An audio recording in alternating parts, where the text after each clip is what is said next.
हम human geography को करेंगे। It is the study the changing relation between the unresting man and unstable earth. उसको कहते हैं कि अनस्टेबल अर्थ भी चेंज होते रहता है और ह्यूमन भी, तो उनके रिलेशन को हम कह देते हैं ह्यूमन जियोग्राफी। फिर उसकी स्टडी के मतलब ह्यूमन और अर्थ के रिलेशन के बीच में जो चेंजेस आ रहे हैं उसको ह्यूमन जियोग्राफी कहते हैं। फिर naturalisation of human, early society agri based था, तो अभी नेचुरलाइजेशन ह्यूमन में क्या होता है, अर्ली सोसाइटी एग्री बेस्ड था, लो टेक्नोलॉजी डेवलप्ड था, human follow nature, human nature को फॉलो करते थे कि हाँ भाई शायद यही गर्मी ला रहा है, यही ठंडी ला रहा, लेकिन अभी अब साइंस को फॉलो करते हैं। स्टेट ऑफ नेसेसिटी थी, इन्वायरमेंट डिटर्मिनिज्म था, लो टेक्नोलॉजी और इन्वायरमेंट कंट्रोल्ड लो था। फिर ह्यूमनाइजेशन ऑफ नेचर क्या होता है, ये तो नेचुरलाइजेशन ऑफ ह्यूमन हुआ, फिर उसके बाद होता है ह्यूमनाइजेशन।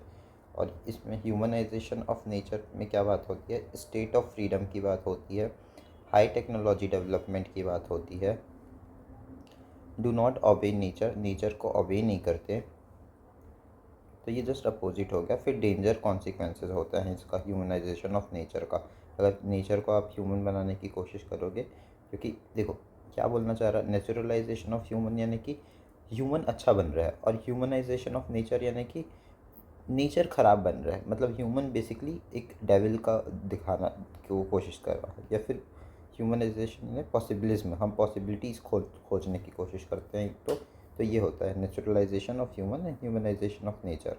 तो फिर geographer Griffin Taylor introduced another concept reflecting middle path neo determinism. तो देयर इज़, ये लास्ट में आप कंक्लूजन में यूज़ कर सकते हो, geographer Griffin Taylor introduced another concept reflecting Tyler Griffith Tyler, geographer Tyler introduced another concept called neo-determinism. A population, 6 high populated in Asia, India, China, USA, Indonesia, Brazil, Pakistan, Nigeria, Bangladesh, Russia, Mexico, ऐसे करके 9 से है। सबसे पहले India सबसे ज़्यादा है, फिर चाइना है, फिर यूएसए है, फिर इंडोनेशिया है, फिर ब्राज़ील है, फिर पाकिस्तान है, इंडोनेशिया के बाद आता है पाकिस्तान, फिर नाइजीरिया है जहाँ अभी अपने प्राइम मिनिस्टर गए भी थे, काफ़ी बड़ी कंट्री है अफ्रीका में, फिर बांग्लादेश है जहाँ पे अभी तख्ता पलट चल रहा है 2024 पे जब मैं वीडियो बना रहा हूँ, तो फिर रशिया है, और फिर मेक्सिको है। फिर density of population ratio between number of people to size of land, तो इसमें रेशियो चेक किया जाता है कितने नंबर ऑफ़ पीपल है विथ रिस्पेक्ट टू लैंड का साइज। तो फिर factor influencing distribution of population, जैसे कि जियोग्राफिक फैक्टर है, अवेलेबिलिटी ऑफ वाटर रिसोर्स, ये सब होता है ना, तो वहाँ पे ज़्यादा होते हैं। लैंडफॉर्म कैसा है, ठंडी है, गर्मी है, क्लाइमेट, पानी सही टाइम पे गिरता है, जैसा गिरता चाहिए वैसा है या नहीं है। तो जैसे इंडस वैली सिविलाइजेशन सेटअप हुआ था, वैसे ही वही सब तो रीज़न है। फिर सॉइल्स के टाइप क्या है, पहले स्टार्टिंग में इसमें एग्जांपल दे सकते हो, गंगा प्लेन वगैरह में बैठना शुरू किए थे, फिर उधर उसके बाद चेंज किए। फिर इकोनॉमिक फैक्टर, जैसे मिनरल्स, जैसे जैसे एडवांस की सोसाइटी तो अब मिनरल्स वगैरह ढूंढने लगे, अर्बनाइजेशन हुआ, इंडस्ट्रियलाइजेशन हुआ, सोशल एंड कल्चरल फैक्टर भी मैटर करते हैं, क्योंकि इसीलिए तो फिर देखते हैं ना अपन म्यांमार के आसपास बाउंड्री क्रॉस करते हैं, तो वो भी तो एक रीज़न है जिसके कारण लोग इमिग्रेशन या एमिग्रेशन करते हैं, तो वो एक रीज़न है। फिर basic concept natural growth is equals to birth minus death, जो नेचुरल ग्रोथ है, positive growth of population birth rate more than death rate, जब बर्थ रेट ज़्यादा होगा तो उसको पॉजिटिव रेट बोलेंगे, ठीक है। फिर concept of population change, 3 component है, birth death migration. Crude death rate क्या होता है, number of death in particular year per 1000 population. Crude death rate का मतलब होता है number of death in a particular year per 1000 population, हर साल में कितने लोग मर गए हैं, number of death in a particular year, एक साल में मतलब एक पर्टिकुलर साल में कितने पर 1000 पॉपुलेशन में डेथ हुई है लोगों की।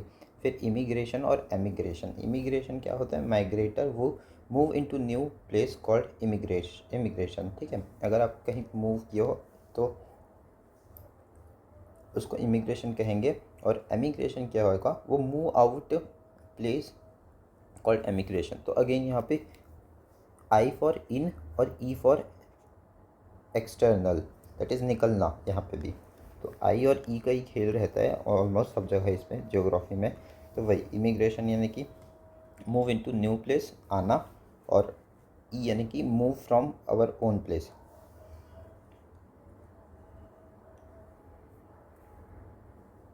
फिर पुश फैक्टर, पुल फैक्टर होता है।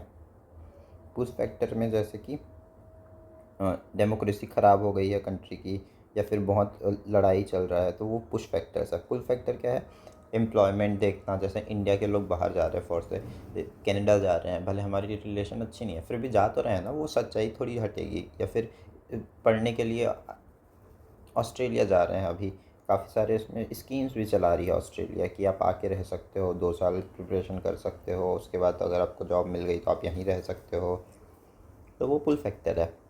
अब डेमोग्राफिक ट्रांजिशनल क्या होता है, use to describe and predict future population of any area. Demographic transition क्या होता है, सिर्फ एक टूल है जिससे डिस्क्राइब एंड प्रिडिक्ट किया जा सकता है फ्यूचर पॉपुलेशन कोई एरिया का।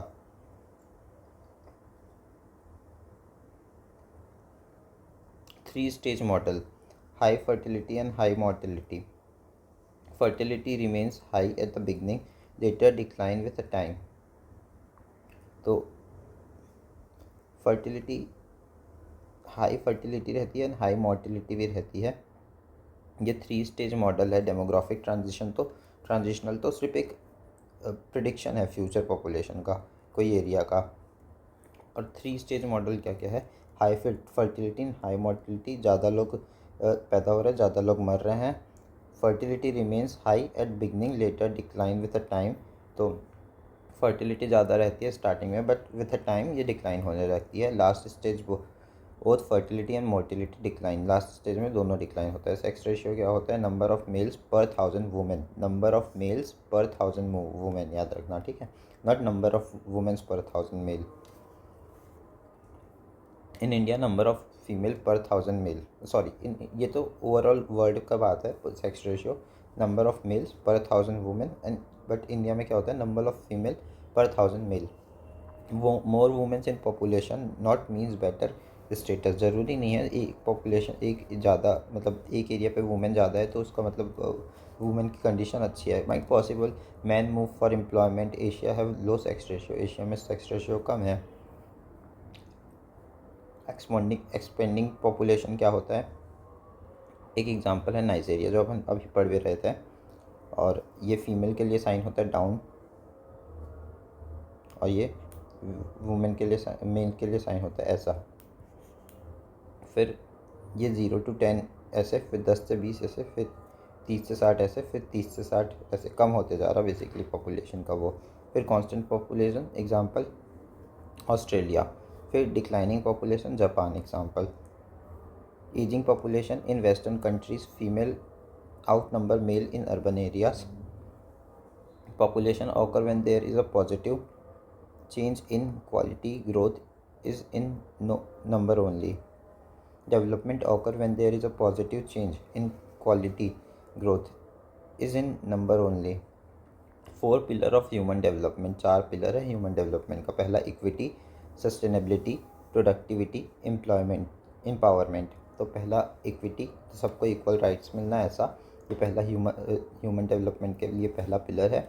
Sustainability, continuity and availability of opportunity, opportunity सबको मिलनी चाहिए तभी वो सस्टेन कर पाएगा। प्रोडक्टिविटी क्या होता है, by building capabilities.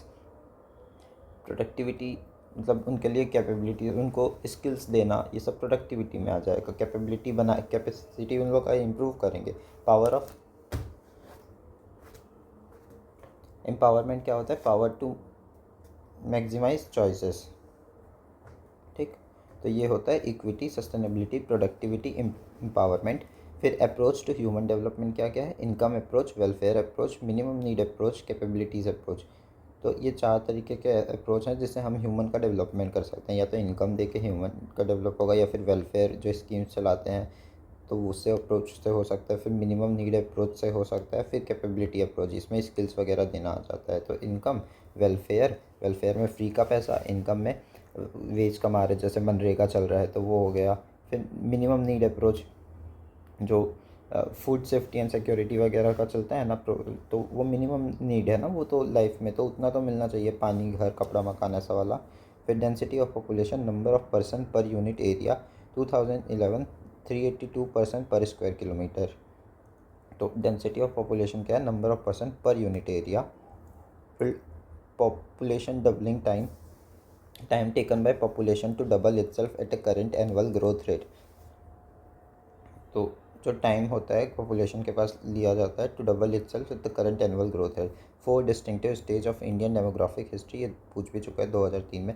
19,001 1921 period stagnant था, birth rate and death rate काफ़ी हाई था, दोनों ही हाई था। स्टेगनेंट पीरियड 1921 तक। फिर 1921 से 1951 क्या हुआ, steady population growth, improve health हुआ, ग्रोथ हुआ पॉपुलेशन का क्योंकि इम्प्रूव हुआ था हेल्थ। 1951 से 81 में क्या हुआ, पॉपुलेशन एक्सप्लोशन शुरू हुआ और rapid fall in mortality and growth in fertility हुआ। फिर 1981 में हाई या down trend of the crude birth. तो क्रूड बर्थ अपन अभी देखे थे क्या होता है, जिसमें डेथ रेट चेक करा जाता है, एक बार वापस देख लेते हैं अगर ठीक है कोई दिक्कत है तो। हाई, बहुत हाई रहता है, डाउन ट्रेंड, हाई या down trend of crude crude birth, मतलब मरने की जो थी वो कम हो गई थी। ठीक है, एक बार क्रूड बर्थ देख लेते हैं।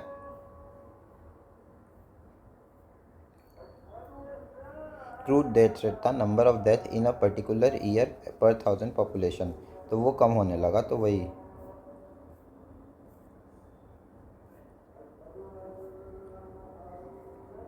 क्रूड बर्थ रेट बोल रहा था, number of birth per thousand, number of birth 1000 in year था। फिर regional variation in population growth, Kerala lowest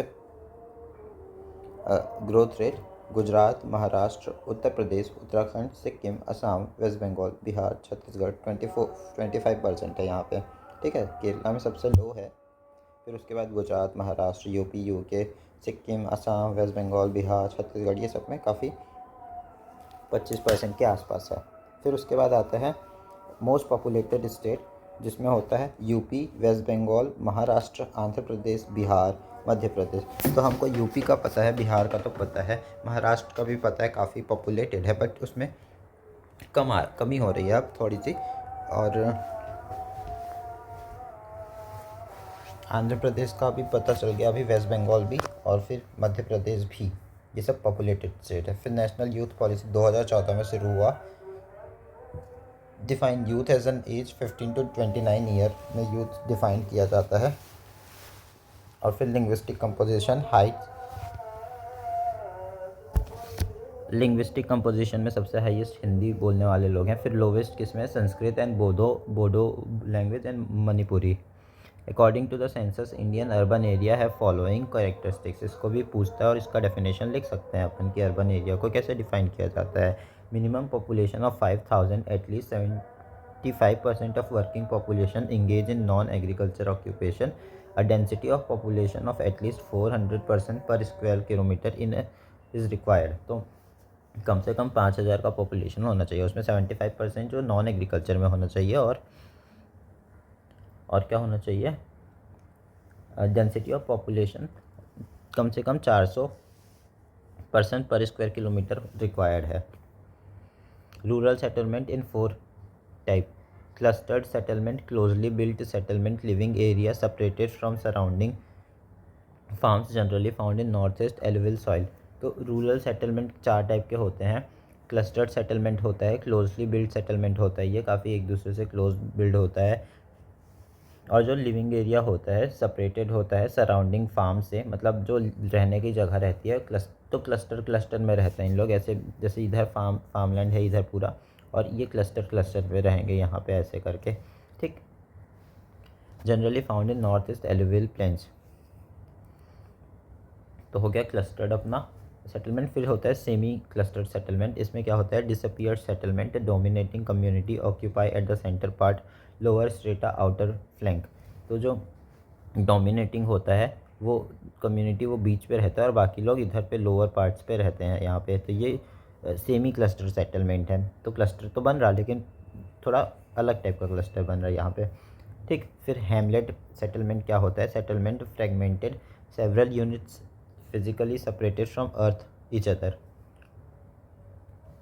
इसमें सेगमेंट सेटलमेंट जो होता है हैमलेट सेटलमेंट में, उसमें पूरा फ्रेगमेंट में रहता है, तो कुछ यूनिट फिजिकली सेपरेटेड होते हैं और एक दूसरे से। डिसअपियर और आइसोलेटेड सेटलमेंट भी होता है जिसमें सारे अलग अलग रहते हैं। फिर टाउन के टाइप होते हैं industrial town, transport cities, commercial town, mining town, garrison town, education town, tourist town, religion and culture town. Toda tribe Dravidian ethnic group live in a state of Tamil Nadu. जो टोडा ट्राइब हैं द्रविडियन एथनिक के, वो तमिलनाडु के state पे रहते हैं। कौन? टोडा जो है, टोडा वो तमिलनाडु के आसपास रहते हैं। और ये 2004-03 में मेंस में पूछा था, प्री में पूछ देगा तो बता देना कि टोडा ट्राइब भाई तमिलनाडु में रहते हैं। T for Toda, T for Tamil Nadu. और जो जरावास हैं वह डार्क स्किन के होते हैं, वो वुली हेयर्स होता है और ये अंडमान निकोबार में पाए जाते हैं। और ये 2007 में पूछा था जरावास कहाँ मिलते हैं? अंडमान एंड निकोबार में, that is on the right coast of the India. फिर एग्रीकल्चर कॉमन प्रॉपर, अब ये ना पूरे मेंस के बेस में पढ़ना है, पूरा जो ऊपर पे भी था, तो क्वेश्चन पेपर्स अब मैं यहाँ पर से डिस्कस भी करना शुरू कर दूँगा कि क्वेश्चन मेंस का कहाँ कहाँ से पूछा है। Common property resource defined as the community natural resources where every member has right of access and usage with specific obligation with anybody having property right. तो एग्रीकल्चर का definition, common property resource defined as a community natural resource where every member has right of access and usage with scientific obligation without anybody having property right. तो ये definition तो फालतू है, मत याद रखना। What is vermi composting, its importance. एक बार वापस पढ़ लेता हूँ अगर समझ में आ जाए तो, वैसे तो नहीं आया था मेरे को फर्स्ट रीडिंग में समझ के। तो common property resource defined as a community natural resource where every member has right of access and usage with specific obligation with anybody having without anybody having property right. What is vermicomposting? Its importance. Organic and biogeological process in which earthworm primarily used convert organic matter into manure. तो इसमें ये ना organic vermi composting क्या होता है? Organic and biological process होता है जिसमें अर्थ वॉर्म वगैरह जैसे इंसेक्ट, बायोलॉजिकल इंसेक्ट्स यूज़ होते हैं, primarily use to convert organic matter into manure. खाद वगैरह बनाते देते हैं और ऑर्गेनिक मैटर्स को। फिर सिग्निफिकेंस क्या होता है? Improve recycling of soil, enrich the soil with microbes, it can give employment in rural area, it improves water retention capacity, good taste of food, make environment healthy. ठीक, इतना होता है improve recycle of soil, enrich the soil with microbes, can give employment in rural area. ये दोनों soil से related हो गया, फिर एक इकोनॉमिक से रिलेटेड हो गया, फिर ये वाटर रिटेंशन कैपेसिटी बढ़ाता है, फिर फूड सिक्योरिटी देता है और टेस्ट ऑफ फूड भी अच्छा रखता है, इन्वायरमेंट को हेल्थी रखता है। नेगेटिव इम्पैक्ट ऑफ झूम और शिफ्टिंग कल्टीवेशन, ये भी पूछता है। तो loss of soil fertility, deforestation, environment degradation, forest fire, ये सब झूम कल्टीवेशन से ये सब होता है। Low output per hectare, animal lose shelter, animal lose करते हैं सेक्टर, और इन्वायरमेंटल डिग्रेडेशन हो गया। फिर taking our life element oxygen, तो अपने लाइफ का एलिमेंट भी लेता है ऑक्सीजन जब अपन बर्न करते हैं तो, ठीक है। और अर्बन एरिया पे ये इम्पैक्ट डालता है, जैसे कि दिल्ली पे डालता है ना, तो वो एग्जांपल लिख सकते हैं ना, राइट। अब इसके एडवांटेजेस क्या है झूम कल्टीवेशन के? स्मॉल इन्वेस्टिंग चाहिए रहता है, सिंपल ग्रोइंग मेथड होता है, no need of animal labour power, well fertilized soil रहता है, इट में reduce incidence of soil borne disease. तो इसके advantages, small investment needed, simple growing method, no need of animal labour power, well fertilized soil, it may reduce incidence of soil borne diseases। Organic farming 2008 में शुरू हुआ, method of agriculture production that avoid use of synthetic fertilizers pesticides. ऑर्गेनिक फार्मिंग क्या होता है? Method of agriculture production that avoid use of a synthetic fertilizer pesticide को avoid करता है। इंपॉर्टेंस क्या होता है? इन्वायरमेंट में स्टेबिलिटी देता है, रिड्यूस केमिकल पॉल्यूशन, ठीक है, employment generation since process like hand weeding, employment generate करने में भी हेल्प करता है, हेल्थी फूड प्रोवाइड करता है, रिड्यूस सॉइल लॉस करता है India rank first in number of organic farmers and 9th in term of area under organic farming. तो हमारे पूरे टोटल फार्मर्स में जो एम्प्लॉयड हैं ऑर्गेनिक में, वो हम नंबर 1 में हैं और 9th ओवरऑल लैंड में है। Sikkim first state to become fully organic 2016 में। क्वेश्चन भी पूछा था मेंस में, 2016 या 17 में पूछा था, और 2016 में ये बना था सिक्किम। फिर FSSAI also regulate organic food, और जो PHGS जो है, PHGS green, that is participatory guarantee system is given to chemical free products participatory guarantee system.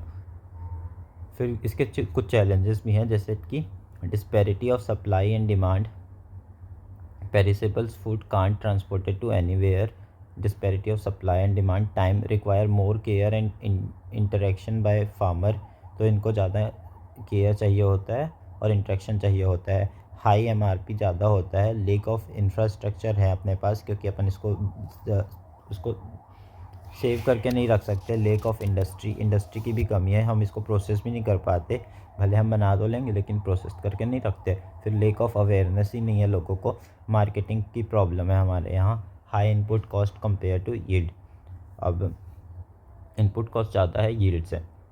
अब गवर्नमेंट ने कुछ इसके ऊपर स्कीम चलाई है, जैसे कि, और एक और प्रॉब्लम भी है, जैसे कि ये श्रीलंका में यही चीज़ फॉलो हुआ था, और पूरा डिपेंडेंस इन लोग जो ऑर्गेनिक फार्मिंग है इस पे ले आए थे, उसके कारण उनका GDP ही पूरा ख़त्म हो गया, पूरा मतलब चेंज हो गया उनका फार्मिंग को। फिर गवर्नमेंट स्कीम क्या है? परंपरागत कृषि विकास योजना करके चलाए हैं।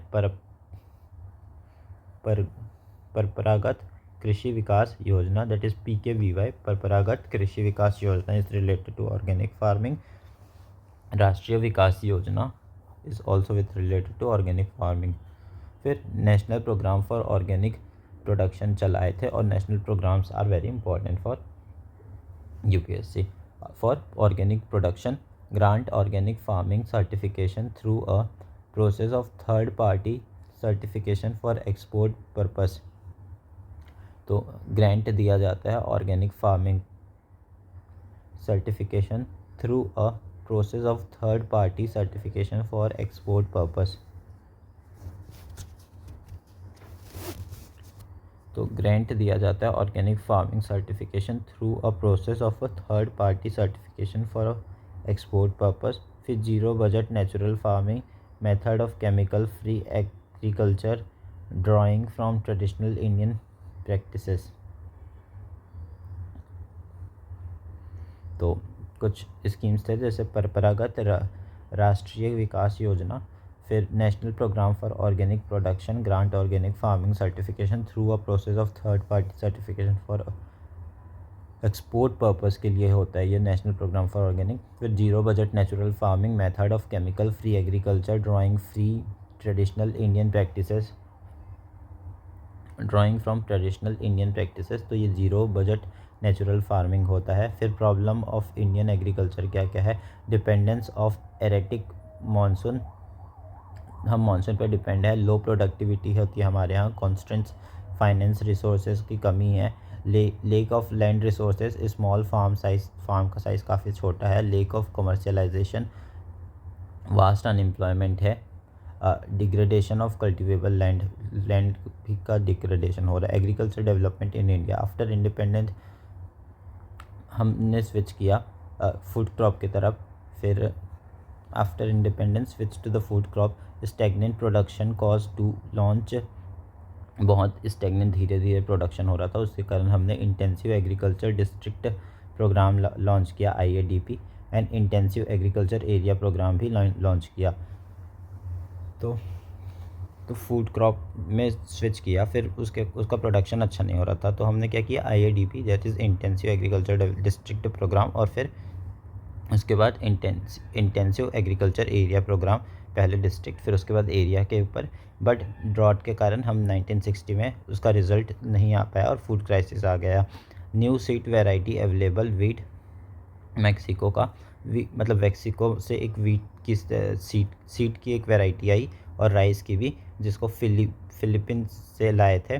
Become HYV help in green revolution. तो वीट और राइस और के कारण हमारे यहाँ चेंजेस आए थोड़े से, जो एक तो मैक्सिको से आया और एक तो फिलीपींस से आया, वीट मैक्सिको से, और फिर ग्रीन रिवॉल्यूशन में हेल्प किया। प्रॉब्लम रीजनल डिस्पैरिटीज़ थी, मतलब जैसे पंजाब और इधर पे ही चला हरियाणा में, लेकिन बाकी जगह तो नहीं आया ना green revolution. A planning commission of India focused its attention on problem of agriculture in rain feed areas in 1980, initiated agro climatic planning in 1988।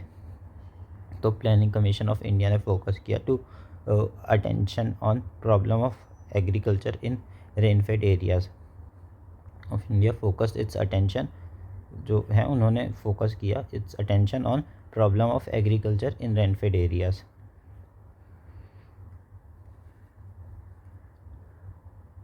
और फिर 1980s में इनिशिएटेड एग्रो क्लाइमेट प्लानिंग। फिर क्या किया, फिर इसके बाद क्वेश्चन देखते हैं। Describe distribution of rubber producing countries indicating major environmental issue face by them. तो क्या क्या 2022 का क्वेश्चन है कि रबर प्रोड्यूसिंग कंट्रीज़ के बारे में एनवायरनमेंट इशू क्या क्या होता है वो बताओ। 28 countries that produce rubbers, temperature 25 to 30 degree Celsius चाहिए होता है, रेनफॉल 200 सेंटीमीटर, मतलब इक्वेटोरियल रीजन के पास होता है। थाईलैंड जो है वर्ल्ड का बिगेस्ट प्रोड्यूसर ऑफ रबर है। Top 5 countries, Thailand 36%, Indonesia 28%, Vietnam 8%, India 7% and China. Asia produce 91% rubber. फिर environment issue faced by rubber, deforestation, clear to do rubber plantation, biodiversity loss होती है, क्लाइमेट चेंज होता है, animal conflict बढ़ता है, killing monkey and to protect crop. फिर pollution impact होता है, जैसे कि release pollution like nitrous oxide, sulphur other GHG green house gases, land stealing from indigenous community. Subsistence agriculture क्या होता है? It is one of which farming area consumed all or nearly so of the product locally grown. It grouped into two categories. एक बार वापस पढ़ते हैं। Subsistence agriculture, it is one in which farming area consume all or nearly so of the product locally grown. It grouped in 2 categories. इसमें यह ऐसा farming है जिसमें सारा एरिया कंज्यूम हो जाता है और nearly so of the product locally grown. If it grouped in 2 categories, 2 category में सबसिस्टेंस एग्रीकल्चर को कैटेगराइज किया जाता है। पहला होता है प्रिमिटिव सबसिस्टेंस, दूसरा होता है intensive subsistent agriculture. Primitive subsistence में क्या होता है? Shifting cultivation. डिफरेंट नेम झूमिंग नॉर्थ ईस्ट इंडिया में, मिल्पा सेंट्रल अमेरिका में मिल्पा कहते हैं, और लडांग कहते हैं इंडोनेशिया में। ठीक है, तो झूमिंग जो होता है नॉर्थ ईस्ट इंडिया में होता है, मिल्पा जो होता है सेंट्रल अमेरिका में होता है, और लडांग जो होता है इंडोनेशिया में। तो याद रखेंगे इसको, ये प्री का क्वेश्चन बन सकता है। Primitive subsistence, shifting cultivation, different name. फिर intensive subsistent agriculture found in densely populated area, जो बहुत ज़्यादा इंटेंसिव में इंटेंसिफाई वो होता है, उसको कहते हैं इंटेंसिव सबसिस्टेंट एग्रीकल्चर, और ये डेंसली पॉपुलेटेड एरिया में होता है।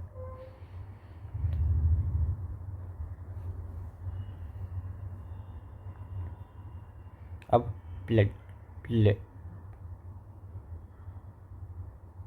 प्लांटेशन एग्रीकल्चर क्या होता है? इंट्रोड्यूस बाय यूरोप, जैसे कि T, cocoa, coffee, rubber, cotton, ये सब प्लांटेशन एग्रीकल्चर है। इसके कैरेक्टर्स की क्या होते हैं? लार्ज कैपिटल इन्वेस्टमेंट चाहिए होता है, साइंटिफिक मेथड ऑफ कल्टीवेशन करना पड़ता है, सिंगल क्रॉप ही उगा सकते हैं, चीप लेबर चाहिए होता है, लेबर चीप होते हैं इसमें। एग्जांपल ब्रिटिश टी गार्डन इन इंडिया। तो प्लांटेशन एग्रीकल्चर जैसे टी, कोकोआ, कॉफ़ी, ये सब थोड़ा सस्ता हो जाता है उगाने के लिए क्योंकि लेबर चीप हो जाते हैं और सिंगल क्रॉप चाहिए होता है और scientific method of cultivation use करते हैं। तो ये प्लांटेशन एग्रीकल्चर था। फिर extensive commercial grain cultivation. Extensive commercial grain cultivation क्या होता है? जो मैकेनाइज्ड फॉर्म में होता है उसको कह देते हैं extensive commercial grain cultivation. Mixed farming developed nation कर रहे हैं ज़्यादातर। मिक्स्ड फार्मिंग डेवलप्ड नेशन में ज़्यादा होता है। फिर Mediterranean agriculture.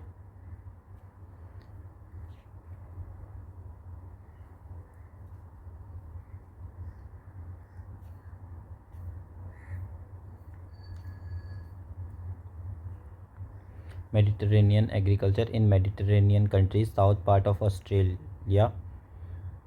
This region importantly supplier of the citrus fruit. तो ये जो मेडिटेरेनियन एग्रीकल्चर है साइट्रस फ्रूट के, मतलब मेडिटेरेनियन कंट्रीज़ के आसपास ही ज़्यादा साइट्रस फ्रूट्स जो होते हैं वो मिलते हैं। जैसे कि फिर क्या होता है? Viticulture, grape cultivation scientifically in Mediterranean region, specially in जो ग्रेप कल्टीवेशन होता है वो मेडिटेरेनियन रीजन पे ज़्यादा होता है। बेस्ट क्वालिटी वाइन बनता है विटिकल्चर से। और तो ग्रेप इंडिया पे नहीं आया, अंगूर सबसे पहले दूसरे जगह आया था, मतलब इसका नेटल रीजन इंडिया नहीं है बेसिकली अगर प्री में पूछा तो। फिर market gardening and horticulture. Market gardening and horticulture, truck farming होती है, जैसे ट्रक जा रहा है उसके ऊपर फार्मिंग करना। तो ये अलग अलग टाइप के फार्मिंग्स है। फिर कलेक्टिव फार्मिंग ऑल्सो कॉल्ड कुलखोज, कुलखोज भी कहते हैं इसको, इंट्रोड्यूस बाय यूएसएसआर। जैसे कोऑपरेटिव फार्मिंग इंडिया पे होता है वैसे कलेक्टिव फार्मिंग टाइप का होता है, तो उसी को बोल दिए। फिर एक बार वापस देख लेते हैं क्या क्या था। कलेक्टिव फार्मिंग था, मार्केट गार्डनिंग एंड हॉर्टिकल्चर था, विटिकल्चर था, फिर Mediterranean agriculture, mixed farming, extensive commercial grain cultivation, plantation agriculture और intensive subsistence agriculture, primitive subsistence agriculture. अब वाटर रिसोर्स देखते हैं। वाटर रिसोर्स में क्या होता है? जो 75% 71% जो है अर्थ का water, earth water 71% earth water से भूगा हुआ है, 3% उसमें से फ्रेश वाटर है। Total water available from precipitation in 4000 cubic. Total water जो अवेलेबल है प्रेसिपिटेशन के द्वारा, मतलब कंडेंसेशन, फिर एवोपरेशन, फिर प्रेसिपिटेशन होता है। तो प्रेसिपिटेशन पानी गिरना 4000 क्यूबिक होता है। Water set management, efficient management and conservative surface and ground water resources involve prevention, runoff and storage and recharge groundwater। तो इसका डेफिनेशन वापस पढ़ते हैं वाटर साइड मैनेजमेंट का। Efficient management and conservation surface and ground water resources. तो ये एक management होता है, conservation surface and ground water resources का।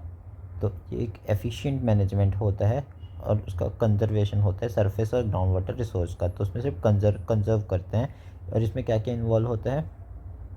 Prevention and run of and storage and recharge ground water, ये इन्वॉल्व करता है। Prevention, run of and storage, prevent करता है रन ऑफ को, and storage and recharge ground water भी करता है वाटर सेट मैनेजमेंट। फिर हरियाली वाटर सेट डेवलपमेंट प्रोजेक्ट चला था। Neeru Meeru, that is water and you, Neeru Meeru इन आंध्र प्रदेश में एक प्रोग्राम चला। अरवारी पानी सांसदी, अलवर राजस्थान के अलवर डिस्ट्रिक्ट पे अरवारी पानी संसद करके भी एक प्रोग्राम चला। तो ये कुछ प्रोग्राम है, जैसे हरियाली वाटर सेट डेवलपमेंट प्रोजेक्ट, नीर मीरू इन आंध्र प्रदेश, अरवारी पानी संसद। तो ये सब मेंस में काम आ सकता है। It gained currency since 1990, government launch integrated water set development. तो ये सिर्फ 1990s के बाद ही शुरू हुआ हमारा वाटर सेट मैनेजमेंट प्रोग्राम के अंदर। फिर इसके हेल्प क्या होता है इन वाटर कंजर्वेशन, मतलब हेल्प कैसे कैसे करता है। Help in water conservation, rain water harvesting के थ्रू, ग्राउंड वाटर रिचार्ज कराता है, एफॉरेस्टेशन एंड वेजिटेशन में हेल्प करता है, water management and livelihood, rebalance environment करवाता है, प्रिजर्व इकोलॉजी करता है। और फिर चैलेंजेस क्या क्या हैं। प्रोजेक्ट रिलेटेड इशू, फंडिंग नहीं होती, इतनी लैंड का डिग्रेडेशन हो जाता है, लेक सपोर्ट फ्रॉम लेजिस्लेशन से भी कम सपोर्ट है। फिर एक बार नागार्जुन सागर डैम प्रोजेक्ट के बारे में देखो। Build around Krishna river, largest and highest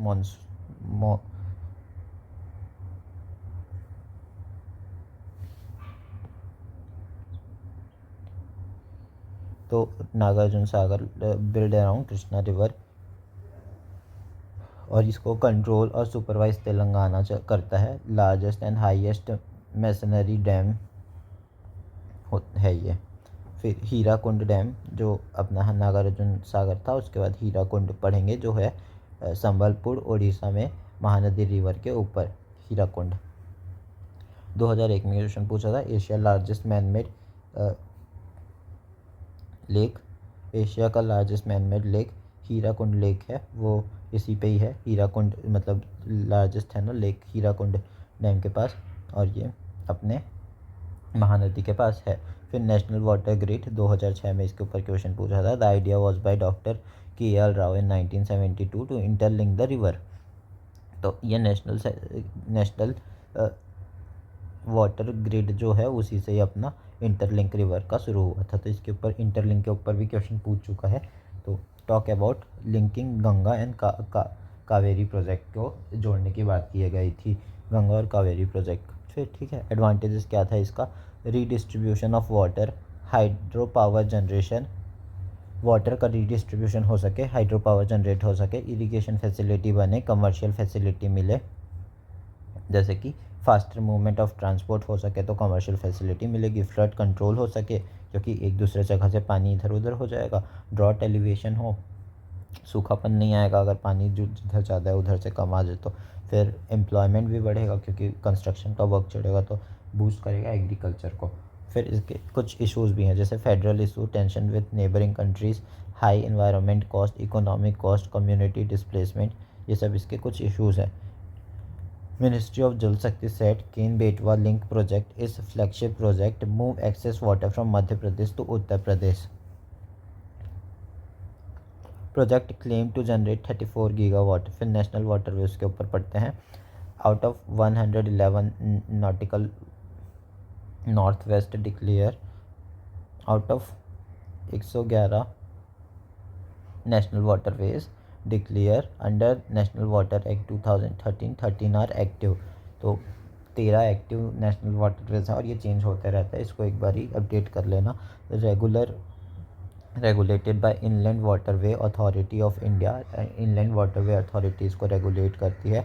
inland vessel act 2021 replace 1970 act for uniform rule.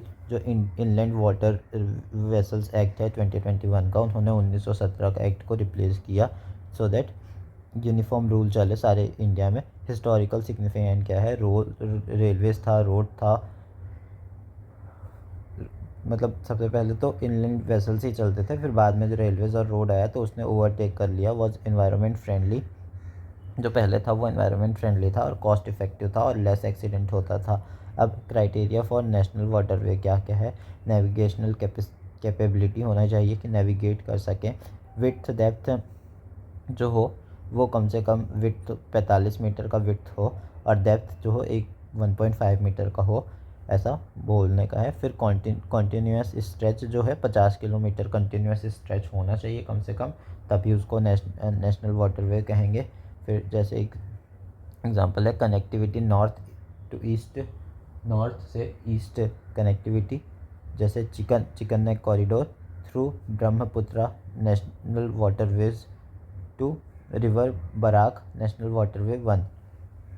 फिर प्रॉब्लम क्या क्या है, इनएडिक्वेट इंफ्रास्ट्रक्चर सही नहीं है, seasonal variation in water level, inadequate infrastructure नहीं है, seasonal variation in water level होते रहते हैं। जैसे कि एग्जांपल है Ganga Brahmaputra water level decrease up to 4 to 5 metre, और हमको जबकि चाहिए ही मतलब डेप्थ 45 मीटर होनी चाहिए। अगर कम हो जाएगा 4 से 5 तो 45 से नीचे आ जाएगा। अगर 4 से 46 है और हमने दे रखा है और 4 से 5 मीटर कम हो जाए तो बहुत ज़्यादा हो जाएगा ना कम। तो फिर रेगुलेटरी चेंजेस, जैसे कि चैलेंजेस है, रेगुलेशन में चैलेंज करने में दिक्कत आता है। फिर अनसेफ पैसेज, पुअर नेविगेशन, ये सब दिक्कत है, इश्यूज है। अब India is well endowed with fresh water resource still suffer water scarcity why, बताओ भाई इतना पानी गिरता है फिर भी। 2015 का क्वेश्चन है, कॉसेस क्या क्या है देखते हैं। रीजनल डिस्पैरिटी है, कहीं पानी ज़्यादा है कहीं पे कम है। Non perennial river depend on the monsoon, जो नॉन पेरेनियल रिवर्स है वो मानसून पे डिपेंड करते हैं। High population need more water demand, lack of recycle और treated water, water pollution increase, over exploitation of ground water, excessive irrigation, government policy, free electricity, water intensive crop, MSP. तो MSP के ऊपर भी based रहता है, तो उससे भी जो ज़्यादा पानी वाला है उसी पे ही मिलता है। जैसे एक्सेसिव इरीगेशन होता है और गवर्नमेंट पॉलिसी फ्री इलेक्ट्रिसिटी वगैरह प्रोवाइड करती है। वाटर इंटेंसिव क्रॉप्स यूज़ होता है एमएसपी में। फिर गवर्नमेंट एफर्ट्स क्या क्या लिया है, technology to filter water, Jal Jeevan mission has been serve 20 million families with clean water. जो जल जीवन मिशन है उन्होंने सर्व किया है 20 मिलियन फैमिलीज़ को with clean water. The man वो मूव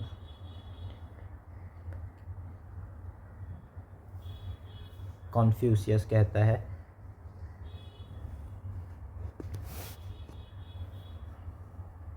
द मैन वो move mountain begin by carrying small stone. तो ये कॉन्फ्यूशियस का कहना है कि द मैन वो move mountains begin by carrying small stone. तो इसको कहीं पे भी यूज़ कर सकते हैं ऐसे कि अगर आप छोटे छोटे पत्थर को हिलाना शुरू करोगे, मतलब अगर आपको पहाड़ भी हिलाना है तो आपको छोटे पत्थर से स्टार्ट करना पड़ेगा। अब तो इसको यूज़ कर सकते हो। कॉन्फ्यूशियस कहता है द मैन वो move mountain begin with carrying small stone, begin by carrying small stone. Consequences of land zone on marine ecosystem 2018 में पूछा था कि क्या क्या कॉन्सिक्वेंसेस हो सकते हैं dead zone on marine ecosystem के। तो डेड जोन होता क्या है, it is a area with a low or no oxygen, और इसका मेन कॉज क्या होता है, यूट्रोफिकेशन इसका मेन कारण है। अब इट्स कॉन्सिक्वेंसेस क्या होगा, loss of marine life, example Gulf of Mexico. Economic impact पड़ेगा, डिसरप्टिंग फूड चेन को डिसरप्ट कर देगा। डेप्थ ऑफ शोर बर्ड वो rely on marine eco, death of shore bird वो rely on marine ecosystem, tourism loss होगा। और गलत reputation भी जाएगा कंट्रीज़ का, और वाटर को क्लीन करने के लिए भी फिर पैसे लगेंगे बाद में। तो ये सारे प्रॉब्लम्स हैं। और फिर इंटरनेशनली भी सुनना पड़ेगा बड़े ऑर्गेनाइजेशन से। फिर वाटर हार्वेस्टिंग 2018 में क्वेश्चन पूछा था, इसका मतलब क्या होता है, roof top rain water harvesting, artificial recharge, ये सब वाटर हार्वेस्टिंग के तरीके हैं। इंसेंटिव वाटर हार्वेस्टिंग, जल शक्ति अभियान, फिर मैंडेटरी वाटर हार्वेस्टिंग, फिर यूज़ इनोवेटिव टेक्नोलॉजी, ये सब इसमें यूज़ किया गया कि वाटर हार्वेस्टिंग करवा सकें। तो देखते हैं roof top rain water harvesting. Ministry of Housing and Urban Affairs estimated average annual rooftop runoff 8,500 million cubic meter, showcasing vasting potential for rooftop rainwater harvesting। तो Ministry of Housing and Urban Affairs ने estimate किया average rooftop runoff 85,000 million cubic metre showcasing vast potential की काफ़ी potential है roof top में। फिर artificial recharge जैसे कि central ground water board artificial recharge project in India have potential to augment ground water by 16 billion cubic metres. तो पहले 8,500 अब 85,000 मिलियन था, अब 16 बिलियन क्यूबिक मीटर्स अगर हम आर्टिफिशियली रिचार्ज करें। तो सेंट्रल ग्राउंड वाटर जो है बोर्ड, उन्होंने बोला कि artificial recharge project in India है potential to augment ground water by 16 billion cubic metre. Incentive water harvesting example UP announce 50% subsidy on the cost of installing water harvesting system on the cost of. तो जो UP है उन्होंने 50% का subsidy दिया। That is good thing कि भाई आप incentive दे रहे हो लोगों को लगाने के लिए, ना कि उनको खुद सब कुछ करके दे रहे हो। और इसलिए फिर तो वही कि एक ये भी होता है ना कि सिर्फ गवर्नमेंट का रोल थोड़ी होता है, आपको भी तो कुछ प्राइवेटली मतलब जो एक इंडिविजुअल है उसका भी तो रोल बनता है ना। तो वो कितना एफर्ट ले रहा है, क्योंकि अगर गवर्नमेंट कल के दिन लगवा भी दी तो क्या पता आप उसको अच्छे से यूज़ करोगे या नहीं। आप खुद से लगाओगे तो उसको अच्छे से यूज़ करोगे ना। तो इसलिए वाटर हार्वेस्टिंग के अंदर roof top rain water harvesting आ गया, आर्टिफिशियल रिचार्ज आ गया, फिर इंसेंटिव वाटर हार्वेस्टिंग आ गया जैसे जो यूपी में हुआ। फिर Jal Shakti Abhiyan campaign 2019 to raise awareness about importance of water conservation. तो जल शक्ति अभियान कैंपेन चला 2019 में कि वाटर कंजर्वेशन की क्या इम्पोर्टेंस है बताने के लिए। फिर मैंडेटरी वाटर हार्वेस्टिंग मैंडेटरी किया गया। एग्जांपल कर्नाटका गवर्नमेंट 2001 में mandatory for building area of 1200 square feet to have water harvest, इसे मैंडेट किया गया। जैसे और दूसरे जैसे छत्तीसगढ़ जैसे स्टेट है वहाँ पे भी इसे मैंडेट किया गया, कर्नाटका में भी मैंडेट किया गया। और कर्नाटका में ज़रूरत भी थी क्योंकि पानी वहाँ पे काफ़ी कम होता है। फिर use innovative technology Mumbai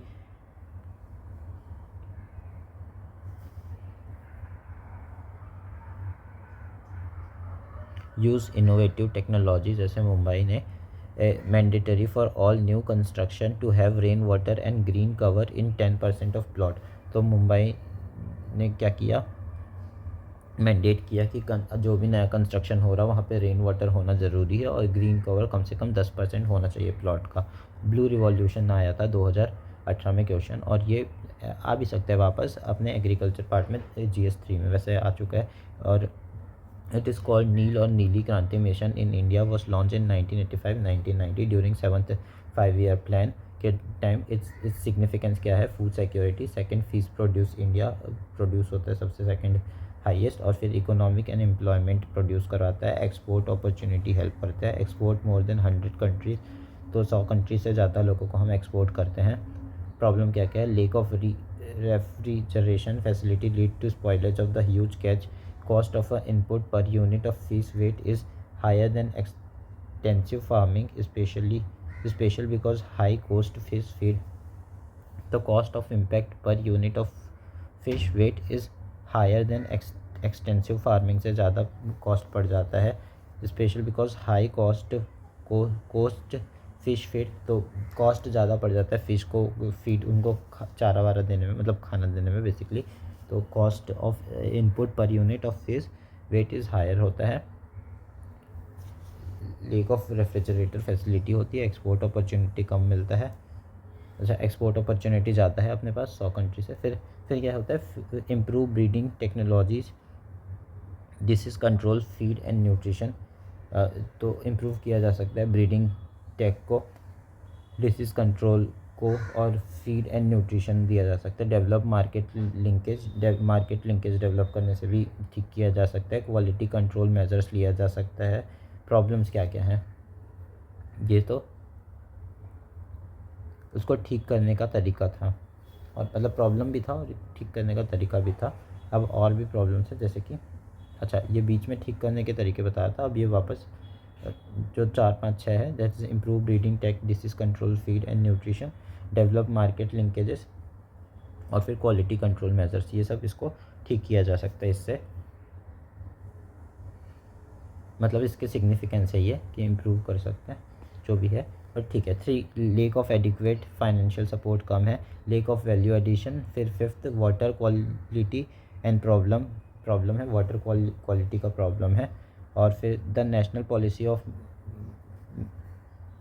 mariculture, national policy on marine culture 2020 में क्वेश्चन पूछा था। Aims to promote marine agriculture practice, नहीं जो 2020 में ये आया था, ये अपना जो पॉलिसी है, national policy on marine culture, aims to promote marine culture practices, marine agriculture practices. अब what is water stress and how different regional in India, how differ regionally in India. तो वाटर स्ट्रेस क्या है और वो कैसे differ है regionally in India. तो अब ये देखते हैं।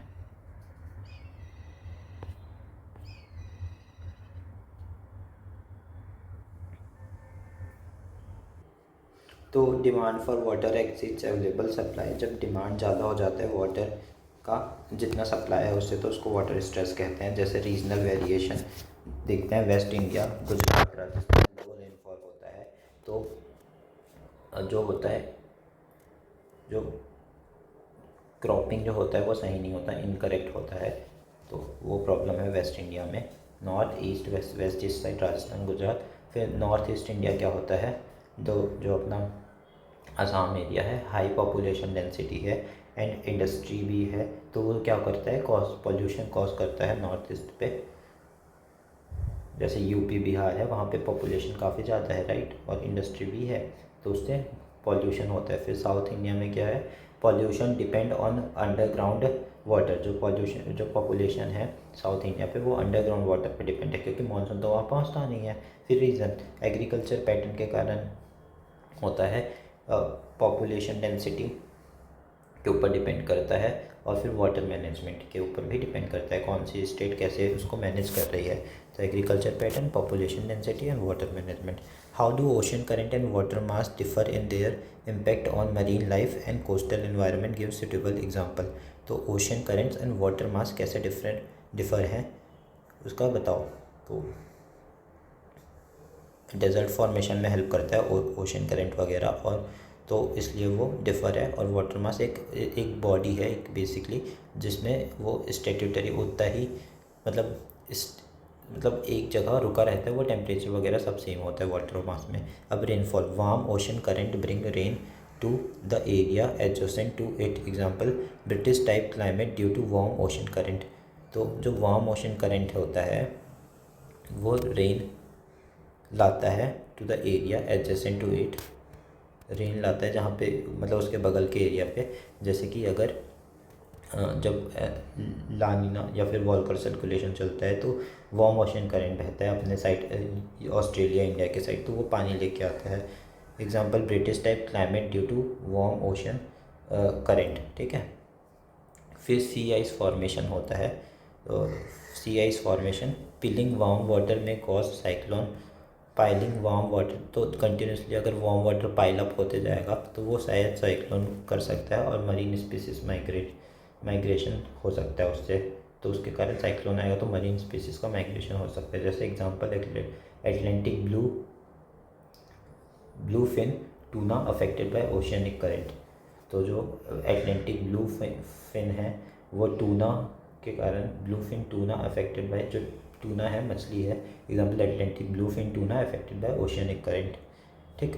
फिर marine biodiversity, convergence of current in Coral Triangle wide marine diversity. तो जहाँ पे करंट का कन्वर्जेंस होता है वहाँ पे काफ़ी वाइड मरीन डाइवर्सिटी बनता है। और फिर coastal erosion and sediment transport, example east Australia current known for coastal erosion. तो ये जो करंट्स हैं वो कोस्टल इरोजन भी करवाते हैं, जैसे कि ईस्ट ऑस्ट्रेलिया करंट है वो उसके कोस्टल इरोजन के कारण जाना जाता है, ठीक। फिर upwelling and productivity, Humboldt current of Peru जो है वो अपवेलिंग एंड प्रोडक्टिविटी कराता है। वहाँ पे अपवेलिंग होता है तो उससे जो होता है न्यूट्रिशन जो है ऊपर आते हैं, और वो फिश के लिए प्रोड्यूस करता है, ईजी जाता है। फिर हिमालयन ग्लेशियर मेल्टिंग 2020 में क्वेश्चन पूछा था और पहले भी पूछा है 2001 वगैरह में, ग्लेशियर्स के ऊपर इंक्रीज इन रिवर फ्लो ज़्यादा हो जाता है हिमालयन ग्लेशियर मेल्टिंग के कारण, डिस्ट्रॉय इंफ्रास्ट्रक्चर डिस्ट्रॉय होता है। फिर human displacement and force migration होता है इसके कारण जब पानी बढ़ रहा है तो। फिर फ्लडिंग डिज़ास्टर होता है, फ्लड आ जाता है, डिज़ास्टर आ जाता है, लैंडस्लाइड होने के चांसेस बढ़ जाते हैं।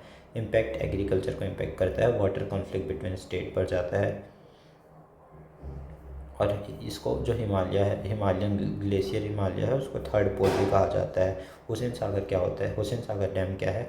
Largest artificial lake in the Asia in Mushi river. Mushi river में एक लार्जेस्ट आर्टिफिशियल लेक है हुसैन सागर। फिर बचिंगम कैनाल क्या है? तमिलनाडु में है बचिंगम कैनाल। फर्स्ट ब्रिटिश कैनाल बनाया गया था ब्रिटिशर्स के द्वारा, बचिंगम कैनाल। तो वही डिफरेंट पैटर्न ऑफ रिवर्स के ऊपर क्वेश्चन पूछा है, मतलब सिर्फ डेंड्रेटिक पैटर्न पूछा है, बाकी भी पूछ सकता है। तो जो